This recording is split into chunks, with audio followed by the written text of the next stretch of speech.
नमस्कार दोस्तों, इस बेहद खास और विस्तृत विश्लेषण में सभी का स्वागत है। आज हम एक ऐसे विषय पर चर्चा कर रहे हैं जिसका लाखों उम्मीदवारों को बेसब्री से इंतजार था, बहुप्रतीक्षित एसएससी सीजीएल 2026 का नोटिफिकेशन। देखिए, इस बार ये कोई आम घोषणा नहीं है। एसएससी ने नियमों और परीक्षा के ढांचे में इतने बड़े बदलाव किए हैं जो पूरी तैयारी की दिशा ही बदल कर रख देंगे। तो चलिए, बिना वक्त गंवाए इस एक्सप्लेनर को शुरू करते हैं और इस नोटिफिकेशन के हर एक जरूरी पहलू को डिकोड करते हैं। आज की इस चर्चा का रोडमैप बड़ा सीधा सा है।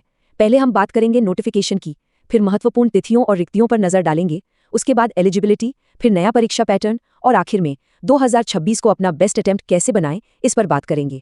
तो चलिए आगे बढ़ते हैं। तो सबसे पहले आते हैं अपने पहले हिस्से पर, एसएससी सीजीएल 2026 नोटिफिकेशन। यहाँ सबसे बड़ा सवाल ये उठता है कि क्या सच में उम्मीदवार इन बड़े बदलावों के लिए पूरी तरह तैयार है? क्योंकि ध्यान दीजिए, नियम पूरी तरह बदल चुके हैं। जो रणनीतियां पिछले 5 सालों से काम कर रही थीं, वो अब शायद धरी की धरी रह जाएं। इन नए और कड़े नियमों ने सच में कई लोगों को चौंका दिया है और यही वजह है कि इस नोटिफिकेशन को समझना अब सिर्फ फायदेमंद ही नहीं, बल्कि परीक्षा क्लियर करने के लिए अनिवार्य हो गया है। ये बस एक पीडीएफ डॉक्यूमेंट नहीं है, बल्कि उन हजारों सरकारी नौकरियों का दरवाजा है जो इस साल दांव पर लगी हैं।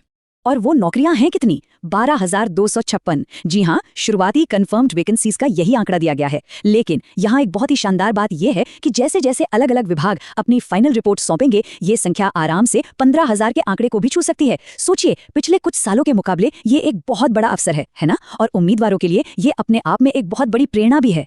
अब आगे बढ़ते हैं हमारे दूसरे हिस्से की तरफ, महत्वपूर्ण तिथियां और रिक्तियां, यानी डेट्स और वैकेंसीज। अपने कैलेंडर्स निकाल लीजिए, क्योंकि ये टाइमलाइन बहुत जरूरी है।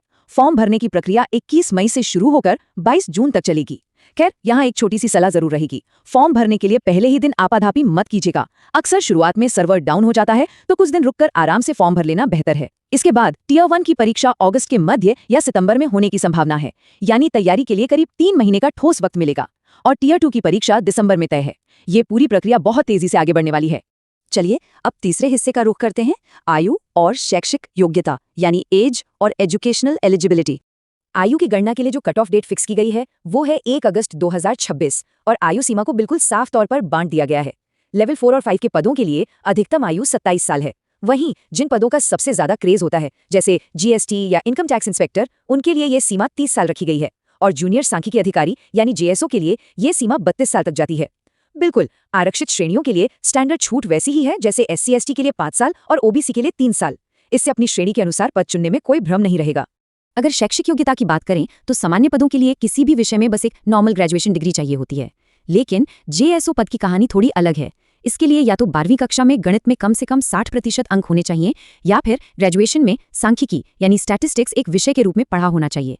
मतलब विशिष्ट पदों के लिए एलिजिबिलिटी को काफी बारीकी से परखा जा रहा है। वैसे असिस्टेंट ऑडिट ऑफिसर जैसे पदों के लिए भी नॉर्मल ग्रेजुएशन ही काफी है। हालांकि सीए या जैसी अतिरिक्त योग्यताएं अगर हों तो अच्छा है, पर वो अनिवार्य बिल्कुल नहीं है। और अब आता है इस विश्लेषण का सबसे अहम हिस्सा, जो पूरा गेम बदल देगा, नया परीक्षा पैटर्न। टियर 1 परीक्षा को इन 4 मुख्य स्तंभों में बांटा गया है: रीजनिंग, सामान्य ज्ञान, गणित और अंग्रेजी। सभी में से 25-25 सवाल पूछे जाएंगे। अब सुनने में तो ये बिल्कुल पहले जैसा लग रहा होगा, है ना? लेकिन असली खेल इसके पीछे छिपे नए नियमों में है, जिसने तैयारी के पूरे तरीके को ही पलट कर रख दिया है। और वो बड़ा ट्विस्ट छिपा है इस एक नंबर में, 15। टियर 1 में अब हर सेक्शन के लिए 15 मिनट की एकदम सख्त सेक्शनल टाइमिंग लागू कर दी गई है। इसका सीधा सा मतलब है, पुरानी रणनीतियां अब पूरी तरह फ्लॉप हैं। पहले क्या होता था, लोग रीजनिंग या जीके फटाफट खत्म करते थे और बचा हुआ वक्त गणित के मुश्किल सवालों को दे देते थे। अब ये बिल्कुल नामुमकिन है। हर सेक्शन को 15 मिनट में ही निपटाना होगा और उसके बाद सिस्टम खुद ब खुद अगले सेक्शन पर चला जाएगा। ये अब सिर्फ नॉलेज का नहीं, बल्कि स्पीड और एक्यूरेसी का एक बड़ा खेल बन गया है। और ये सख्ती सिर्फ टियर 1 तक सीमित नहीं है। टियर 2, जो कि असली मेरिट तय करेगा, उसका ब्रेकडाउन भी पत्थर की लकीर जैसा है। गणित के लिए 30 मिनट, रीजनिंग के लिए 30 मिनट, अंग्रेजी के लिए 40 मिनट, सामान्य ज्ञान के लिए 20 मिनट और कंप्यूटर के लिए ठीक 15 मिनट। ये ढांचा बिल्कुल अपरिवर्तनीय है। और एक सबसे जरूरी बात याद रखने वाली है, टियर 2 में 1/3 यानी 1/3 की गंभीर नेगेटिव मार्किंग है। अगर तुक्के लगाए तो समझिए पूरी मेहनत पर पानी फिर जाएगा। सटीकता अब कोई विकल्प नहीं, बल्कि सबसे बड़ी जरूरत है। तो चलिए अब आते हैं अपने आखिरी और सबसे निर्णायक पड़ाव पर, 2026 को अपना सर्वश्रेष्ठ प्रयास कैसे बनाएं। इन सब बदलावों के बीच उम्मीदवारों को तुरंत ये 3 कदम उठाने होंगे। पहला, सोचना और वक्त बर्बाद करना बंद कीजिए और आज से ही ठोस तैयारी में जुट जाइए। दूसरा, इस नई सख्त सेक्शनल टाइमिंग की आदत डालिए। और तीसरा, ऐसी टेस्ट सीरीज और कोर्सेज का इस्तेमाल कीजिए जो विशेष रूप से इस नए पैटर्न पर बने हों। देखिए, अब सिर्फ किताबें पढ़ने से काम नहीं चलेगा, टाइमर के साथ लड़ना सीखना ही होगा। अब ये परीक्षा इस साल इतनी अहम क्यों है? इसका एक बड़ा कारण बाहरी दुनिया के ट्रेंड्स भी हैं। स्रोत के अनुसार एक बहुत ही कड़वा सच सामने रखा गया है। आर्टिफिशियल इंटेलिजेंस के बढ़ते असर की वजह से प्राइवेट सेक्टर में रोजगार सिकुड़ रहे हैं और छटनी यानी लेऑफ्स बढ़ रहे हैं। 2027 तक ये स्थिति और भी गंभीर हो सकती है, जिससे सरकारी नौकरियों की रेस में प्रतिस्पर्धा कई गुना बढ़ जाएगी। किसी भी बहस से परे ये एक सीधी सी सच्चाई है कि इस बदलती तकनीक के दौर में 2026 में एक सुरक्षित सरकारी पद पक्का करना पहले से कहीं ज्यादा महत्वपूर्ण हो गया है। तो दोस्तों, इसी विचार के साथ हम इस चर्चा को यहीं समेटते हैं। नियम बदल चुके हैं, प्रतिस्पर्धा अपने चरम पर है और समय की पाबंदी पहले से कहीं ज्यादा सख्त हो चुकी है। हर सेक्शन पर अब एक घड़ी लगातार टिक टिक कर रही है। ऐसे में सबसे बड़ा सवाल ये है, इस चुनौती को पार करने और अपनी जगह पक्की करने के लिए आज, बिल्कुल अभी उठाया जाने वाला पहला कदम क्या होना चाहिए? इस पर गहराई से विचार कीजिए। यह विश्लेषण यहीं समाप्त होता है। तैयारी मजबूत रखिए और अपना सर्वश्रेष्ठ प्रदर्शन कीजिए। लेकिन यार, सबसे बड़ा सवाल यही है, इन टॉप डिफेंस एग्जाम्स को क्लियर करने के लिए आखिर चाहिए क्या? सिर्फ किताबी ज्ञान नहीं, हमें उस इंसान का तजुर्बा चाहिए जिसने खुद ये मंजिल हासिल की हो। और इन्होंने ऐसा किया है। AFCAT, CDS, CGCAT और SSC CPO जैसे टफ एग्जाम्स खुद क्लियर किए हैं।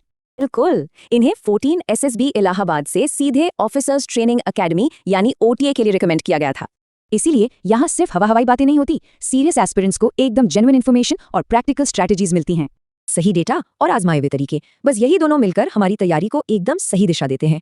आखिरकार मिशन तो एक ही है ना, वो शानदार वर्दी पहनना और देश की सेवा करना। देश की सेवा से बड़ा कोई सम्मान नहीं है और सही गाइडेंस इस सपने को सच कर सकती है। डिफेंस और सरकारी जॉब्स के रेगुलर अपडेट्स के लिए लाइक, शेयर और सब्सक्राइब करना तो बनता है। तो क्या कल के चैंपियंस इस गाइडेंस का फायदा उठाएंगे? तैयारी करते रहिए और जय हिंद।